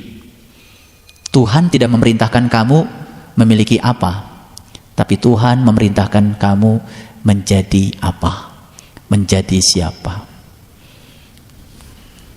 Ayo, sudah jadi apa kita hari ini? Sudah berapa banyak orang yang kita bahagiakan? Sudah berapa banyak orang yang kita bantu dan kita cerahkan? Atau kita masih berfokus pada diri sendiri karena kita sibuk mengumpulkan yang akan kita tinggalkan? Hati-hati, kita tidak akan pernah ditanya berapa yang sudah kamu kumpulkan, tapi kita akan ditanya berapa yang sudah kamu bagikan. Dan ketika kita membagi, berarti kita sedang human being, sedang menjadi apa? Percaya sama saya? Sekarang tulis dalam batin kita, saya ingin menjadi yang pemurah. Pasti Allah kasih uang kepada kita untuk kita bagikan, pasti. Dan akan dihadirkan berapa ribu orang pada kita untuk menerima pembagian kita dalam segala hal. Saya ingin menjadi orang yang baik hati. Langsung Allah hadirkan orang-orang yang tidak baik untuk membaikan kita. Untuk menjadi apa? Sekarang percaya sama saya? Semua peristiwa yang kalian alami sebetulnya dalam rangka Tuhan sedang memproses kalian untuk menjadi apa? Percaya? Sekarang saya mau tanya, siapa di ruangan ini yang tahu 1 minggu kemudian akan jadi apa? Tidak ada yang tahu. Betul? Tapi yang tahu 1 minggu kemudian kita akan jadi apa? Allah. Makanya Allah akan menggunakan kita, akan memoles kita, memproses kita agar kemudian menjadi apa? Sekarang pertanyaan saya, apakah kita akan menjadi seperti yang Allah mau kalau kita menolak Allah hari ini? Tidak kan? Makanya ikuti saja maunya Allah. Hari ini kita bertemu siapa, dipertemukan dengan peristiwa apa, itu maunya Allah. Dalam rangka Allah memproses kita menjadi apa? Human being, bukan human having. Sekarang saya kasih gambaran. Orang yang human having, hidupnya untuk makan. Orang yang human being, makannya untuk hidup. Orang yang human having, dia mencari, mengumpulkan terus dan mengumpulkan. Walaupun dia pun tidak tahu setelah dikumpulkan apakah akan dinikmati olehnya, hanya menenteramkan sesaat. Kecemasan hari esok ditutupi dengan yang dia kumpulkan hari ini. Itu orang yang human having. Capek deh. Tapi orang yang human being tidak pernah memikirkan apa yang sudah dia kumpulkan. Tapi dia berpikir, hari ini saya jadi apa? Hari ini saya menjadi siapa? Berapa banyak orang yang sudah dibentuk oleh apanya saya? Beda? Beda. Setelah ketemu saya hari ini, bukan sekedar no complaint day, tapi saya sekarang akan membangun diri saya menjadi apa? Semua orang yang sudah mati meninggalkan kita, yang sudah menjadi apa? Yang sudah sukses menjadi human being, sekelas Mahatma Gandhi masih hidup ajarannya sekarang? Masih hidup? Masih hidup. Masih diulang-ulang kebaikan Mahatma Gandhi? Masih diulang-ulang kebaikan Nabi Muhammad? Terus diulang-ulang, terus diulang-ulang. Tidak ada yang cerita Nabi Muhammad sawahnya sekian hektar, kebun sawitnya sekian hektar. Tidak ada yang cerita itu. Yang diceritakan bagaimana Nabi Muhammad sabar menghadapi masalah. Karena yang diceritakan proses Nabi menjadi apa? Human being, bukan human having. Jadi sebetulnya semua kita bisa menjadi elang yang terbang tinggi. Tapi karena kita hidup bersama lingkungan kita yang ayam, kita terus saja mati sebagai ayam. Gak bisa terbang. Sedikit sekali orang yang sadar kalau dirinya bisa terbang menembus sempadan langit ruhani sampai di Sidratul Muntaha, di puncak kesadarannya. Dia dibelenggu oleh ajaran masa lalunya. Oh, nggak mungkin. Yang bisa itu kan cuma Nabi. Yang sholat khusyuk kan cuma Rasul. Yang sholat khusyuk kan cuma para sunan, para wali. Kita ini kan nggak mungkin. Begitu keyakinannya membelenggu dia, dia terus akan dibelenggu. Lihat saya. Kalau ini burung, sangkarnya asalnya cuma satu saja. Itunya apa? Satu tiang saja. Tambah 2 tiang, tambah 3 tiang, tambah 4 tiang, terus sampai membentuk lingkaran. Lama-kelamaan burung bisa keluar nggak? Nggak bisa. Dia diperangkap oleh dirinya sendiri. Sebetulnya yang banyak dilakukan oleh kebanyakan manusia, dia seperti burung. Yang awalnya dia bisa terbang, dia bikin satu dari sangkarnya, satu. Hari-harinya bukan membebaskan sangkar, bukan membebaskan penjara yang menawan keyakinannya. Justru dia bikin tawanan-tawanan baru dengan keyakinan yang salah. Akibatnya dia terbelenggu di situ. Dia tidak bisa keluar. Jadi, tidak ada orang yang bisa memenjarakan kita. Tidak ada orang yang bisa menawan kita. Yang memenjarakan, yang menawan kita adalah kita sendiri. Latihan yang sangat sederhana. Menyadari di setiap bagian dari kehidupan kita ada bagian untuk orang lain. Kenapa zakat itu disebut membersihkan? Tazkiyatun nafs itu membersihkan diri. Karena ini dalam rangka memperlebar konsep penerimaan. Begitu konsep penerimaannya sudah lebar, no complain. Bayangkan oleh ibu bapak, kalau semua orang menjadikan hari-harinya no complaint day, semua orang menerima seutuhnya apapun yang terjadi, tidak ada demo, tidak ada protes, tidak ada satu orang menjelekkan orang lain, tidak ada satu komunitas menjelekkan komunitas yang lain. Yang ada adalah kedamaian. Luar biasa. Tapi jangan mimpi agar dunia ini damai, karena kalau dunia damai kita tidak akan cepat belajarnya. Jadi terima saja dunia yang hari ini apa adanya. No complaint day. Betul nggak? Iya. Kalau semua peristiwa sudah dibuat netral dan kita pun memberikan label pada peristiwa itu positif semua, itu sudah namanya see on beauty. Melihat sesuatu yang indah, indahnya saja. See on beauty. Setuju? Kalau sudah melihat sesuatu yang buruk-buruknya saja, buruk semuanya. Oke, jadi tugas kita hari ini apa? Bikin tulisan di karton, no complaint day. Kemudian kartonnya diikat pakai benang, kemudian dikalungkan di leher. No complaint day. Tapi bukan di leher luar, di leher batin kita. Kartonnya ada di batin kita. Tapi tulisan itu terpatri dalam diri kita. Hari ini saya berhenti komplain. Saya akan mempuasakan diri saya dari komplain. Sebentar lagi bulan puasa kan? Ini saya kasih pesan. Dari puasa ke puasa kita cuma berhasil nahan lapar, setelah itu makan banyak lagi. Makanya banyak perempuan yang sibuk. Setelah makan banyak kemudian minum obat pelangsing. Sibuk kan? Setelah itu makan banyak lagi, setelah itu makan obat pelangsing lagi. Sibuk nggak? Sibuk, luar biasa. Sekarang saya mau ajarkan, mulai hari ini saya tidak akan mengeluh, karena mengeluh adalah memperburuk keadaan diri saya. Setuju? Oke. Jadi no complaint day-nya sudah ditulis di batin. Berarti tidak ada protes lagi toh? Sekarang programkan latihan khusus. Latihannya sederhana dari saya. No complaint day. Setuju? Oke. Barakallahu li wa lakum. Assalamualaikum warahmatullahi wabarakatuh.